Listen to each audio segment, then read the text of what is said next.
সব্যসাচী ঘনিষ্ঠ নদিয়া জেলা পরিষদের সদস্যের বাড়ি থেকে উদ্ধার বিপুল পরিমাণ সোনা।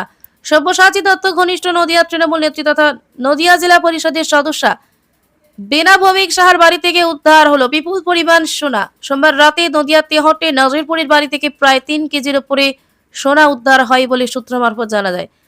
প্রসঙ্গত তৃণমূলের যে বঙ্গ জননী বাহিনী ছিল সেই বঙ্গ জননী বাহিনীর সভানেত্রী ছিল এই টিনা ভৌমিক সাহা।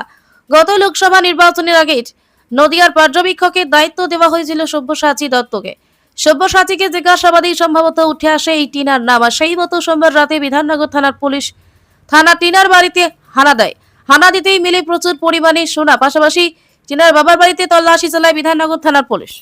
বিভিন্ন সূত্র মারফত শুনতে পেলাম যে রাজ্য পুলিশের বিভিন্ন অফিসার টিনা ভৌমিক সাহার বাড়িতে রেড করেছে এবং রেড করে প্রায় আনুমানিক 3 কিলোর মতন সোনা পাওয়া গিয়েছে এবং নগদ কিছু টাকা পাওয়া গেছে। এটা শোনা কথা, কিন্তু এই টিনা ভৌমিক সাহা জেলা পরিষদের সদস্য এবং যখন তৃণমূল ক্ষমতায় ছিল তার যে ক্ষমতা সেই ক্ষমতার অপব্যবহার করেছিলেন।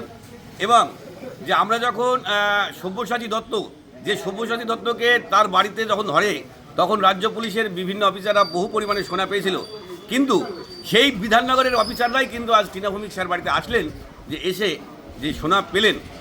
এবং এইভাবে তার তদন্ত হচ্ছে এবং এই যে প্রকৃত তদন্ত হয়ে যে প্রকৃত সত্য উদ্ঘাটন হবে এটার জন্যই আমরা অপেক্ষা করছি।